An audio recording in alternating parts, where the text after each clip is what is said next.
I wanted to share with y'all a fun new book that I got. It's a tome, as you can see, a thick boy.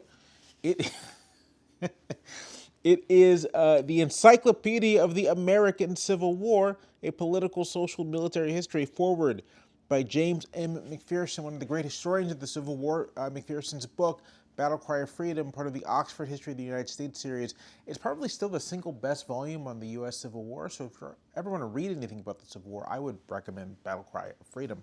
This is a big old encyclopedia, and I bought it because I'm always referencing things related to the Civil War. I reference Grant and Sherman and McClellan in a recent piece. And when I make these references, I also often want to double check to make sure I have things right. And I have plenty of books where I can check sources, but a nice big encyclopedia is fun. And it has great entries. I just opened up this one page. We got an entry on the Joint Committee on the Conduct of the War, which was a committee created in the 37th Congress, known as the War Committee.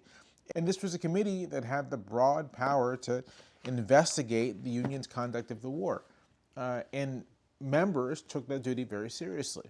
Now, there's a question worth asking in all of this about why are you so obsessed with the Civil War? Why are you so preoccupied with the war? And some of this is just background. I'm a Virginian. I grew up here. I live here, and I got bitten, like I think so many young men in this state have over the years, by the Civil War bug. But I'm not young now, but when I was younger.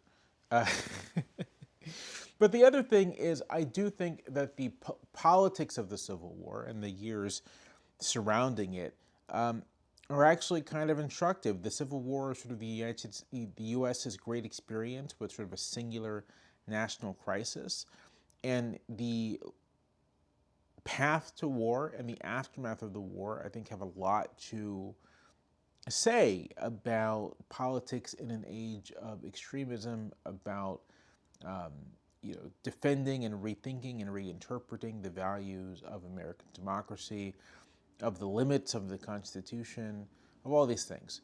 So I think the war is just relevant and has always been relevant. And so that's what has inspired my kind of deep interest in it over the years. Anyway, this is a cool book. I'm sure it'll make some appearances here and there. I just wanted to share that.